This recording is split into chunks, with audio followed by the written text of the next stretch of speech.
ಓಂ ಶ್ರೀ ಗಣೇಶಾಯ ನಮಃ. ಓಂ ಶ್ರೀ ಗುರುಭ್ಯೋ ನಮಃ. ಓಂ ಶ್ರೀ ಸರಸ್ವತೈ ನಮಃ.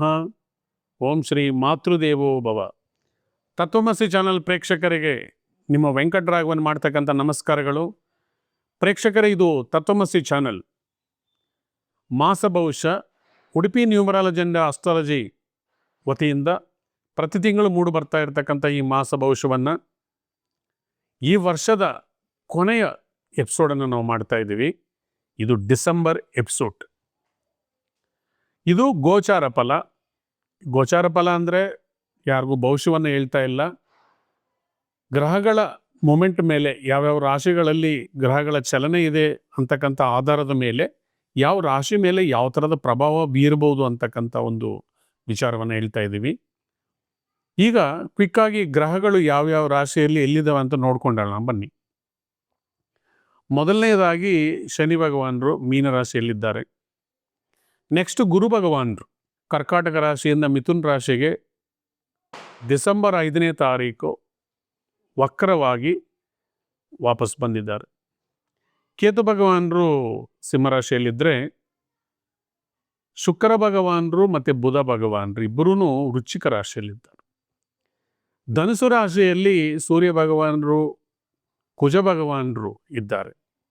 ವೃಶ್ಚಿಕ ರಾಶಿಯಲ್ಲಿ 7ನೇ ತಾರೀಕು ಬುಧರು ಬಂದರೆ, ಧನುಸು ರಾಶಿಗೆ ಕುಜರು 9ನೇ ತಾರೀಕು, ಸೂರ್ಯ ಭಗವಾನರು 16ನೇ ತಾರೀಕು ಚಲನೆ ಮಾಡಿದ್ದಾರೆ.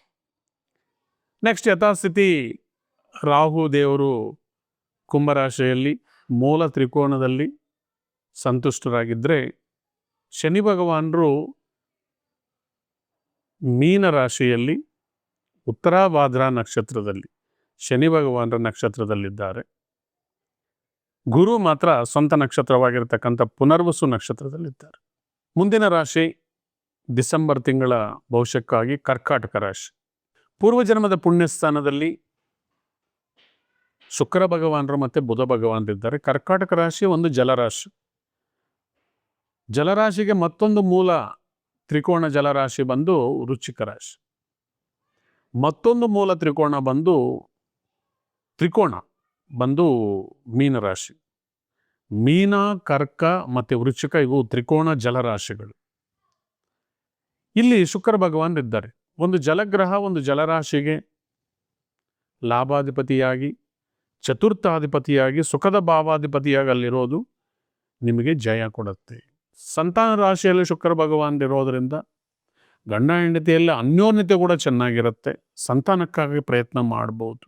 ಮಕ್ಕಳ ಭವಿಷ್ಯಕ್ಕಾಗಿ, ವಿದೇಶ ವಿದ್ಯಾಭ್ಯಾಸಕ್ಕಾಗಿ 12ನೇ ಮನೆ ವಿದೇಶ ಸ್ಥಾನದ ಅಧಿಪತಿಯಾಗಿರ್ತಕ್ಕಂಥ ಬುಧರ ಜೊತೆ ಇರೋದ್ರಿಂದ ನಿಮ್ಮ ಮಕ್ಕಳನ್ನು ವಿದೇಶದಲ್ಲಿ ಓದಿಸೋಕ್ಕೆ ಕೂಡ ಅವಕಾಶಗಳು ತುಂಬ ಚೆನ್ನಾಗಿದೆ. ಜಲಗ್ರಹ ಜಲರಾಶಿಯಲ್ಲಿದೆ ಅಂದರೆ ಮಳೆ ಬೆಳೆ ಚೆನ್ನಾಗಾಗಿ, ರೈತರಿಗೂ ಕೂಡ ಅನುಕೂಲಕರವಾಗಿ, ಶುಕ್ರ ಭಗವಾನರ ಕೃಪೆಯಿಂದ ಅನ್ಯೋನ್ಯವಾದಂಥ ಸಂಸಾರ, ಸಂತಾನಾಧಿಪತಿ ಕೂಡ ಒಳ್ಳೆಯ ಸ್ಥಿತಿಯಲ್ಲಿರೋದರಿಂದ ನಿಮಗೆ ಅನುಕೂಲಕರವಾಗಿದೆ. 6ನೇ ಮನೆಯಲ್ಲಿ ಪಾಪಗ್ರಹಗಳಿದ್ದಾವೆ.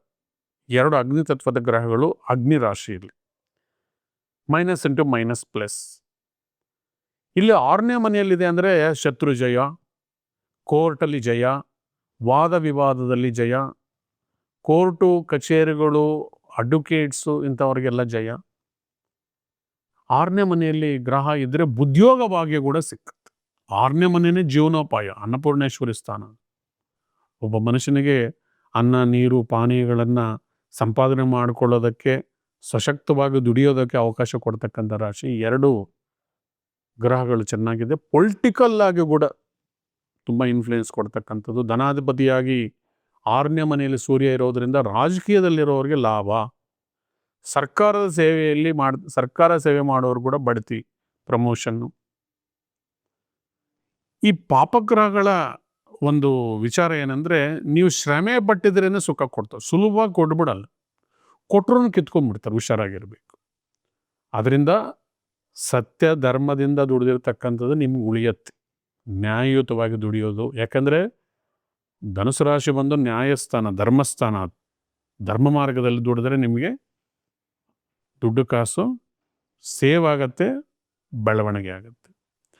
ನೆಕ್ಸ್ಟು ರಾಹು ಭಗವಾನ್ 8ನೇ ಮನೆಯಲ್ಲಿ 8ನೇ ಮನೆಯಲ್ಲಿ ರಾಹು ಇದ್ದರೆ 8ನೇ ಮನೆಯೇ ಒಂದು ಸ್ಪೀಡ್ ಬ್ರೇಕರ್. ನಿಮಗೆ ಅಡಚಣೆಗಳನ್ನು ಕ್ರಿಯೇಟ್ ಮಾಡಿ ಮುಂದಕ್ಕೆ ಕರ್ಕೊಂಡು ಹೋಗ್ತಾ ಇರುತ್ತೆ. ಪ್ರತಿನಿತ್ಯ ಒಂದು 10 ಮಿನಿಟ್ಸ್ ಓಂ ರಾಮ್ ರಾಹುವೇ ನಮಃ, ಓಂ ರಾಮ್ ರಾಹುವೇ ನಮಃ, ಓಂ ರಾಮ್ ರಾಹುವೇ ಅಂತ ಒಂದು ಮೂಲೆಯಲ್ಲಿ ಕುತ್ಕೊಂಡು ರಾಹು ಜಪ ಮಾಡಿ, ರಾಹು ಸಂತುಷ್ಟನಾಗ್ತಾನೆ. ಶನಿವಾರ ಕರಿ ಉದ್ದು ಎಲೆ ಅಡಿಕೆ 4 ರೂಪಾಯಿ ದಕ್ಷಿಣೆ ರಾಹು ಭಗವಾನ್ ಇಟ್ಬಿಟ್ಟು 3 ಅಥವಾ 9 ಪ್ರದಕ್ಷಿಣೆ ಮಾಡ್ತಾ ಬನ್ನಿ. ಶನಿ ಭಗವಾನರಾದರೂ ಅಷ್ಟಮದಲ್ಲಿ ಕೂತ್ಕೊಂಡಿದ್ದಾರೆ. ಶನಿ ಭಗವಾನರು ನಿಮಗೆ ಭಾಗ್ಯಸ್ಥಾನದಲ್ಲಿದ್ದಾರೆ, 9ನೇ ಮನೆಯಲ್ಲಿದ್ದಾರೆ. 9ನೇ ಮನೆ ಅಂತಕ್ಕಂಥದ್ದು ಅದೃಷ್ಟವನ್ನು ಕೊಡ್ತಕ್ಕಂಥದ್ದು. 9ನೇ ಮನೆ ಅನ್ನೋದು ಪಿತ್ರಾರ್ಜಿತ ಆಸ್ತಿ, ಪಿತೃಸ್ಥಾನ ಅಂತಕ್ಕಂಥದ್ದು.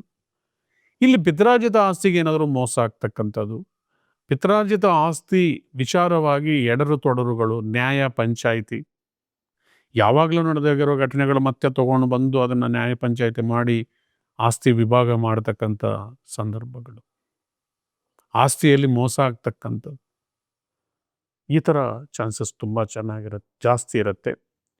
ಓವರಾಲ್ ಆಗಿ ಈ ತಿಂಗಳು ನಿಮಗೆ 50-50 ರಿಸಲ್ಟ್ಸು.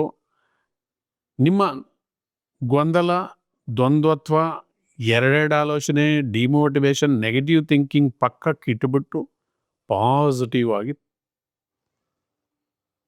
ಚಿಂತೆ ಮಾಡಿದರೆ ಚೆನ್ನಾಗಿರುತ್ತೆ.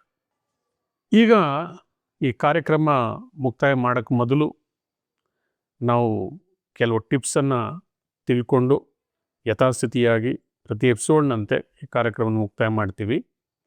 ಇವತ್ತಿನ ಸಬ್ಜೆಕ್ಟು ಸಂತಾನ ಭಾಗ್ಯ. ಸಾಕಷ್ಟು ಜನ ಫೋನ್ ಮಾಡ್ತಾ ಇರ್ತಾರೆ, ನವದಂಪತಿಗಳು, ಸರ್ ನಮಗೆ ಮದುವೆ ಆಗಿ 5 ವರ್ಷ ಆಗಿದೆ, 10 ವರ್ಷ ಆಗಿದೆ, ಮಕ್ಕಳಾಗಿಲ್ಲ, ಏನಾದರೂ ಪರಿಷ್ಕಾರ ಕೊಡಿ, ನಾವೆಲ್ಲ ದೇವಸ್ಥಾನ ಹೋಗಿ ಆಯಿತು, ಡಾಕ್ಟ್ರ್ ಕನ್ಸಲ್ಟ್ ಮಾಡಾಯಿತು, ಏನೂ ತೊಂದರೆ ಇಲ್ಲ ಅಂತಾರೆ, ಏನೋ ಒಂದು ದೋಷ ಇದೆ ಅಂತ ಹೇಳ್ತಾರೆ, ನಮಗೇನಾದರೂ ಪರಿಷ್ಕಾರ ಕೊಡಿ. ನಾನೊಂದು ಸಣ್ಣ ಪ್ರಯತ್ನವನ್ನು ಮಾಡ್ತಾ ಇದ್ದೀನಿ. ನನಗೆ ಗೊತ್ತಿರತಕ್ಕಂಥ ವಿಚಾರಗಳು ನಾನು ಕೆಲವು ಬುಕ್ಸಿಂದ ಮತ್ತು ಗೂಗಲ್ ಇನ್ಫಾರ್ಮೇಷನಿಂದ ತೊಗೊಂಡು ನಿಮಗೆ ನಾನು ಕೊಡ್ತಾ ಇದ್ದೀನಿ. ನಿಮಗೂ ಏನಾದರೂ ಇದರ ಅಡಿಷ್ನಲ್ ಆಗಿ ಕೆಲವು ಸಂತಾನ ಭಾಗ್ಯಕ್ಕಾಗಿ ಸ್ತೋತ್ರ ಮಂತ್ರ ಗೊತ್ತಿದ್ರೆ ಅದನ್ನು ನೀವು ಅಳವಡಿಸ್ಕೊಳ್ಳಿ. ಮುಖ್ಯವಾಗಿ ಸಂತಾನ ಡಿಲೇ ಆಗಬೇಕಂದ್ರೆ ಜಾತಕದಲ್ಲಿ ಸಂತಾನ ರಾಶಿ ಅಂದರೆ 5ನೇ ಮನೆ ಪಾಪಗ್ರಹಗಳ ಸಂಪರ್ಕದಲ್ಲಿರಬೇಕು. ಸಂತಾನ ರಾಶಿ ಅಧಿಪತಿ ಏನಾದರೂ ನೀಚ ಭಾವದಲ್ಲಿದ್ದು, ಪಾಪಗ್ರಹಗಳ ಸಂಪರ್ಕದಲ್ಲಿದ್ದು, ಅಥವಾ ಸಂತಾನ ರಾಶಿಯ ಅಧಿಪತಿಯ ನಕ್ಷತ್ರದಲ್ಲಿ ನೀಚ ಗ್ರಹರಿದ್ದರೆ, ಸಂತಾನ ಭಾವಾಧಿಪತಿ ಪಾಪಗ್ರಹಗಳ ಸಂಪರ್ಕದಲ್ಲಿದ್ದರೆ, ಸಂತಾನ ರಾಶಿ ಕೇತು ಕುಜ ಶನಿ ಕೇತು ಕುಜ ಶನಿ ಕೇತು ಈ ಥರ ಆ ಗ್ರಹಗಳ ಮಧ್ಯೆ ಇದ್ದರೆ, ಪಾಪಕರ್ತರಿ ಯೋಗ ಇದ್ದರೆ, ವಂಶದಲ್ಲಿ 2 ಮದುವೆ ಆಗಿದ್ದು ಸರ್ಪದೋಷ ಇದ್ದರೆ, ಸ್ತ್ರೀ ಶಾಪ ಇದ್ದರೂ ಕೂಡ ಸಂತಾನ ಡಿಲೇ ಆಗುತ್ತೆ.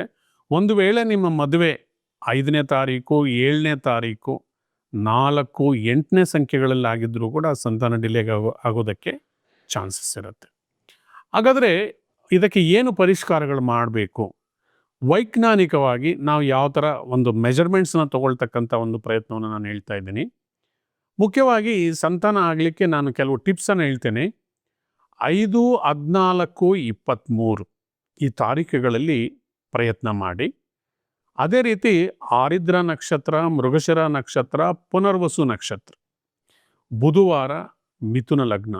ಒಂದು ವೇಳೆ ಈ ದಿನಗಳು ಏನಾದರೂ 5ನೇ ತಾರೀಕು 14, 23 ಬಂದರೆ, ಈ ವಾರಗಳ ಕಾಂಬಿನೇಷನ್ ಬಂದಾಗ ಪಾಸಿಬಿಲಿಟಿ ಜಾಸ್ತಿ ಆಗಿರುತ್ತೆ. ಮತ್ತು ವೈಜ್ಞಾನಿಕವಾಗಿ ಸೈಕಲ್ ಸ್ಟಾರ್ಟ್ ಆದಮೇಲೆ 14ನೇ ದಿನಕ್ಕೆ ಓವ್ಯುಲೇಷನ್ ಆಗುತ್ತೆ ಅಂತ ಡಾಕ್ಟರ್ಸ್ ಹೇಳ್ತಾರೆ. ಕೆಲವರಿಗೆ ಸೈಕಲ್ಲು 28 ದಿನ ಇರುತ್ತೆ, 30 ದಿನ ಇರುತ್ತೆ, 32 ದಿನ ಇರುತ್ತೆ. ಈ ಥರ ವೇರಿಯೇಷನ್ಸ್ ಇರೋದರಿಂದ ನೀವು 14ನೇ ತಾರೀಕನ್ನು ಕೇಂದ್ರ ಬಿಂದುವಾಗಿ ಇಟ್ಕೊಂಡು ಇದಕ್ಕೆ 2 ದಿನ ಹಿಂದು 2 ದಿನ ಮುಂದು ಪ್ರಯತ್ನಗಳನ್ನು ಮಾಡಿ. ಇನ್ನೂ ಒಂದು ದಿವಸ ಬೇಕಂದರೆ ಸೇರಿಸ್ಕೊಳ್ಳಿ, 3 ದಿವಸ ಮುಂದು 3 ದಿವಸ ಹಿಂದು. ಈ ದಿನಗಳನ್ನು ಸೆಲೆಕ್ಟ್ ಮಾಡಿಕೊಳ್ಳಿ. ಈ ದಿನಗಳು ನಾನು ಕೊಟ್ಟಿರ್ತಕ್ಕಂಥ ನಕ್ಷತ್ರಗಳು ಇಲ್ಲ 5, 14, 23 ಬುಧವಾರ ಈ ದಿನಗಳು ಬಂದಾಗ ಪ್ರಯತ್ನ ಮಾಡಬೇಕು. ಸಂತಾನಕ್ಕೆ ಪ್ರಬಲವಾಗಿ ಸಂಜೆ 5ರಿಂದ 7 ಗಂಟೆವರೆಗೂ, ಬೆಳಗಿನ ಜಾವ 4ರಿಂದ 6 ಗಂಟೆವರೆಗೂ ಪ್ರಶಸ್ತವಾದಂಥ ಕಾಲ. ಆವಾಗ ಮೇಲ್ ಆ್ಯಂಡ್ ಫೀಮೇಲ್ ಆ್ಯಕ್ಟಿವ್ ಆಗಿರ್ತಾರೆ. ಸೊ ಅದರಿಂದ ಆ ಸಂದರ್ಭದಲ್ಲಿ ಪ್ರಯತ್ನ ಮಾಡೋದರಿಂದ ಸಂತಾನ ಆಗೋದಕ್ಕೆ ಪಾಸಿಬಿಲಿಟಿ ಜಾಸ್ತಿ ಇರುತ್ತೆ. ಆದರೆ ಪುರಾಣ ಗ್ರಂಥಗಳು ಸೂರ್ಯಾಸ್ತ ಟೈಮಲ್ಲಿ ಬೆಳಗಿನ ಜಾವದಲ್ಲಿ ಗಂಡ ಹೆಂಡತಿ ಸೇರಬಾರ್ದು ಅಂತ ಹೇಳ್ತಾರೆ. ಆದರೆ ಸಂತಾನದ ಪರ್ಪಸ್ ಆಗಿ ನೀವು ಇದನ್ನು ಫಾಲೋ ಮಾಡಬೇಕು. ಮತ್ತು ಎಷ್ಟೋ ಜನ ನವದಂಪತಿಗಳು ಆಹಾರ ಪದಾರ್ಥಗಳ ಮತ್ತು ಅವರ ಹ್ಯಾಬಿಟ್ಸು ಸರಿ ಇಲ್ಲದಿರೋದ್ರಿಂದ ಕೂಡ ಸಂತಾನ ಡಿಲೇ ಆಗುತ್ತೆ. ಇಲ್ಲ ಗಂಡ ಹೆಂಡತಿ ಬೇರೆ ಬೇರೆ ಶಿಫ್ಟ್ಗಳಲ್ಲಿ ಕೆಲಸ ಮಾಡುವಾಗ ಅಥವಾ ವೈಜ್ಞಾನಿಕವಾಗಿ ಕೆಲವು ವಿಚಾರಗಳನ್ನು ಫಾಲೋ ಮಾಡದೇ ಇರುವಾಗ, ಆಹಾರ ನಿಯಮಗಳನ್ನು ಪಾಲನೆ ಮಾಡದೇ ಇರುವಾಗಲೂ ಕೂಡ ಸಂತಾನ ಡಿಲೇ ಆಗ್ತಾ ಇರುತ್ತೆ. ಭಗವಂತ ಅಂತಕ್ಕಂಥವನು ಸಂತಾನದ ಒಂದು ಫಲವನ್ನು ಎಲ್ಲ ಪ್ರಾಣಿಗಳಿಗೆ ಕೊಟ್ಟಂಗೆ ಮನುಷ್ಯನಿಗೆ ಕೂಡ ಕೊಟ್ಟಿದ್ದಾನೆ. ಬೇರೆ ಯಾವುದೇ ಪ್ರಾಣಿಗಳು ಟ್ರೀಟ್ಮೆಂಟ್ ಇಲ್ಲದೇ ಮಕ್ಕಳು ಮಾಡ್ಕೊಳ್ತಾ ಇರುವಾಗ ಮನುಷ್ಯರಿಗೆ ಯಾಕೆ ಸಾಧ್ಯ ಆಗ್ತಾ ಇಲ್ಲ ಅಂದರೆ ನಮ್ಮಲ್ಲಿ ಏನೋ ಕೆಲವು ಲೋಪದೋಷಗಳನ್ನು ನಾವು ಇಟ್ಕೊಂಡಿದ್ದೀವಿ.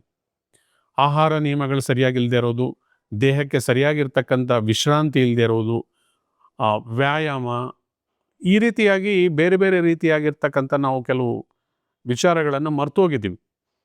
ಮತ್ತು ಸಿಂಪಲ್ ಆಹಾರ ಪದಾರ್ಥಗಳನ್ನು ಕೂಡ ಫಾಲೋ ಮಾಡಬೇಕು. ರಾತ್ರಿ ಕೆಲವು ನಮ್ಮ ಮನೆಯಲ್ಲಿ ಅವೈಲಬಿಲಿಟಿ ಇರ್ತಕ್ಕಂಥ ಬಾದಾಮು, ಶೇಂಗಾ, ಕಡಲೆ, ಈ ಥರ ಒಂದು 3-4 ಡ್ರೈ ಫ್ರೂಟ್ಸು ಮತ್ತು ಧಾನ್ಯಗಳನ್ನು ನೆನೆಸಿಟ್ಬಿಟ್ಟು ಗಂಡ ಹೆಂಡತಿ ಸಮಭಾಗವಾಗಿ ತಿಂತಾ ಬಂದು ಇದನ್ನು ಫಾಲೋ ಮಾಡೋದ್ರಿಂದ ಹೈ ಚಾನ್ಸಸ್ ಇರುತ್ತೆ.